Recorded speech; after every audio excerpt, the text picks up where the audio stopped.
Hey, Erica Beach here with Beach Softball. Back with another vlog, and figured I was going to do one on pitching this time because I love pitching and it's my fave. But so I want to talk a little bit about incorporating conditioning into your pitching workouts.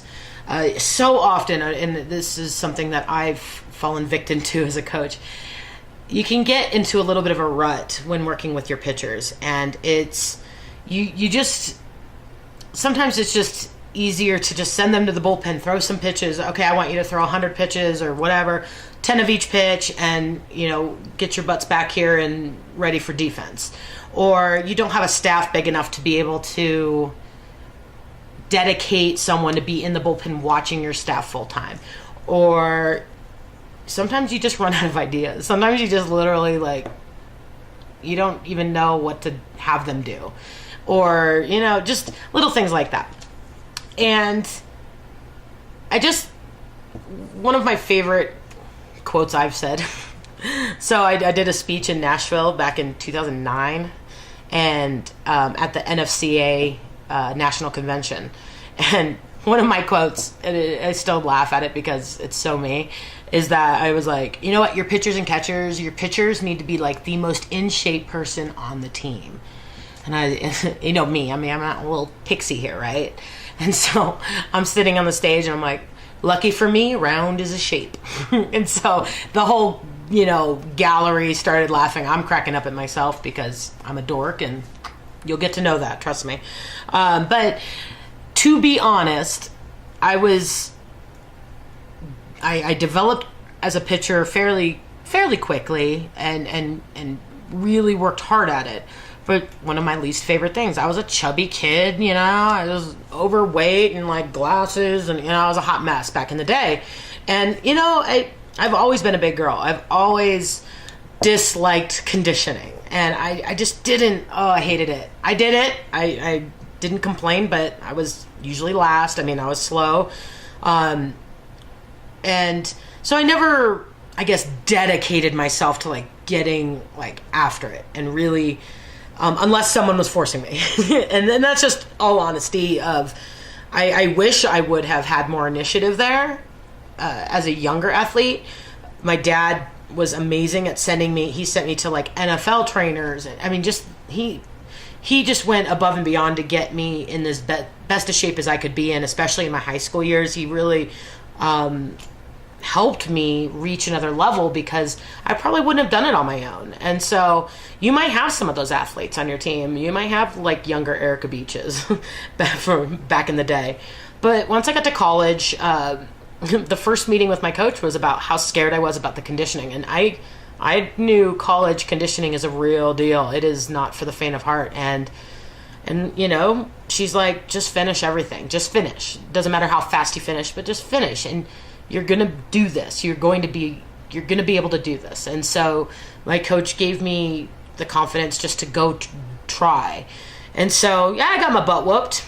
I shed some tears. I'm not going to lie, a little tear after some stadiums and some things. And, there's times when I was a lap behind the rest of the team. They're all finished and I'm still on my last lap, and they, bless their souls, man. I'm telling you right now, these ladies had my back.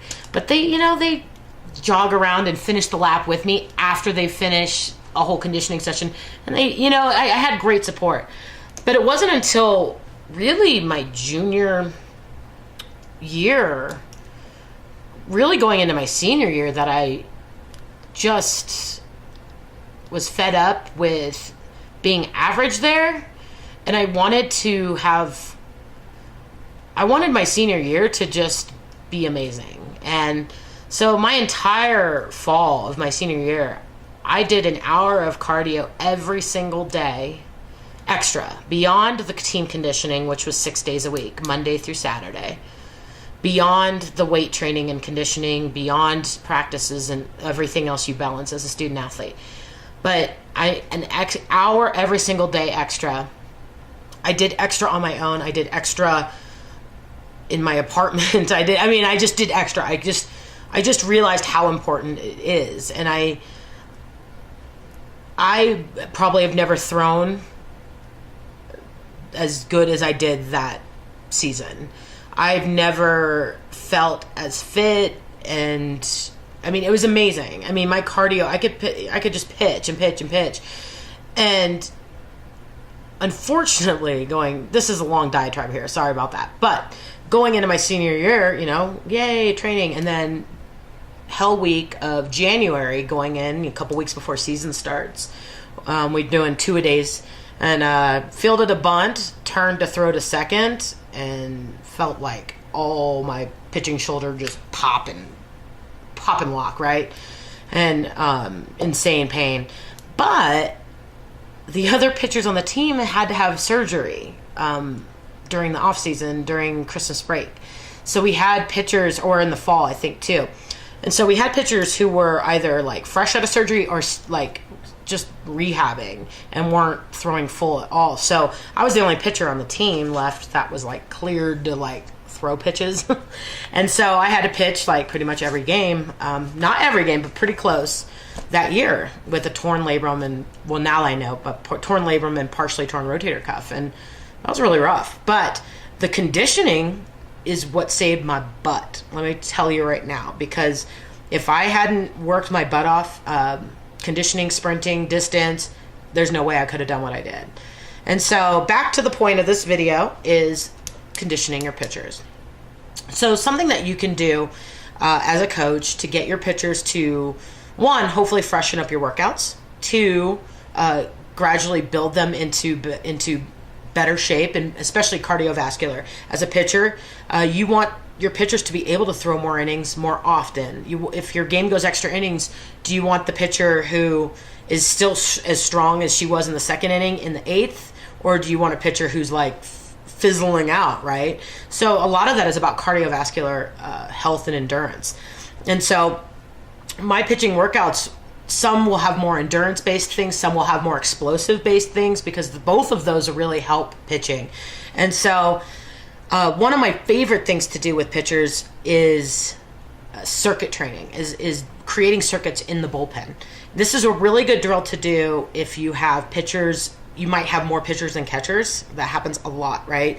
So if you only have, 3 pitchers and 2 catchers, or 2 pitchers and 1 catcher, or 3-to-1, whatever it is, you got to find a way to be creative to like work the staff and still get them a quality workout, not just a throwaway workout where you just stick them in the bullpen and have them throw a few. And it's just, you want to give them quality and make them feel like a priority and that they can get better every day.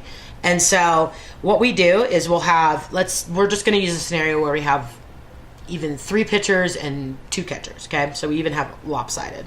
So what you do is we have them throw small sets. So a small set is a set of 5 pitches.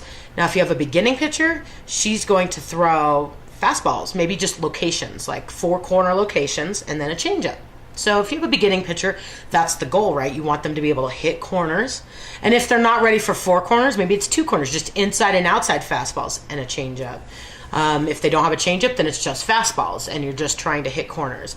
So you can adjust this depending on how advanced your pitcher is. So it might be like curve, screw, rise, drop, change for a more advanced pitcher who has all the pitches and things like that, right? So that's a small set, so 5 pitches, okay? So we have the 2 pitchers on the mound who are throwing to their catchers. They're throwing a small set of 5, okay? And we're really focusing on quality pitches here, okay? We're really focusing on the movement or the locations or the mechanics, right? And then if you have the lopsided pitchers and catchers, what they do is the off pitcher who is not doing the 5 pitches is doing an agility. So an example of what the agility would be is mountain climbers, burpees, high knees in place where they're just trying to get their knees high as fast as they can, planks, calf raises, squat jump, body weight squat jumps, bounding, running, trying to bound. You can have them doing suicide sprints just back and forth between, the mound and the plate on the side, and walking lunges, lateral jumps. I mean, there's just a lot of different agilities you can do. And mix it up. You don't want just all like jumping. You don't all just quad like all day. They're quads. They're not gonna be able to walk the next day. And so, I try to balance them where some might be more explosive, like squat jumps where they're trying to drive up, right? And then the next one is going to be, the plank where they're trying to engage their abs. And then the next one's going to be more like sprinting. And then the next one might be more, calf jumps where they're just toe jumps. And, so you can mix it up that way. And so once the 2 pitchers are done with their 5, then the agility girl gets to move to the first mound. The first mound moves to the second mound. The second mound moves to the agility. So that's a way that you can do that with your lopsided staff. If you have a even staff where you have like 2 pitchers, 2 catchers or so, then, or if they're working one-on-one, what they do is a small set of 5, and the pitcher and the catcher both do the agility together. Or you can have the catcher doing catcher-specific agilities, speed blocking or glove work and things like that. Hope that makes sense. And so if it's just even, I usually will have them do things between 30 seconds to a minute. Some things will be harder than others. If I'm having burpees, it's usually only like 30 seconds. But something else like a plank I like to do for a minute. Or if they're doing the suicides and sprints, or walking lunges, I usually will have them do that for about, I'll have them do those for a minute. And things like the burpees that are a lot more intense, I'll have them going for 30 seconds. And then another thing that I like to do is a thing called big sets. So small set is 5 pitches, a big set's 25. And a big set essentially consists of 5 small sets. That's how we do it. So curve, screw, rise, drop, change. So you do that 5 times around, okay? And you're keeping track of quality pitches. So at the end, your catcher needs to be the one that keeps track of the quality, not just like, I threw a curveball and it ended up there. Did it move there? Did it actually break? If it did, it counts. But if it just is like a fastball over there and it didn't actually move, then I don't count that. That doesn't count. That's not going to get it done in a ball game. So do that. And then after the set of 25, we write down the score. Was it 15? Was it 20? Whatever it is. And then they do 4 40-yard sprints. So wherever we are, I put them in the outfield, whatever it is. Then they have to do a sprint, 40 yards. They can kind of run through the line and then jog back. And then as soon as they hit the line, they sprint again. So it's almost like an interval training. So 40-yard sprint's a good distance. And so they're going there, jog back, 4 times. And then as soon as they're done, they jog back to the bullpen and we do the next set of 25. It's a nice way to be able to keep track of your pitch counts because you can easily go, 4 sets is 100 pitches, right? So if you're going for that, then you can keep track of the pitches. And it's really good for like your pitchers and catchers when they hit. And if you have pitchers that hit, they get off the bases and then they have to go throw an inning. This is nothing. They do this all the time. It's super easy. And so they don't let the fatigue from base running and doing that affect their performance on the mound. And so it's just a nice way to incorporate some of that conditioning in. I have a ton of other ideas, but this is just a quick little snippet into what we like to do. I'll be mapping out circuit training for you.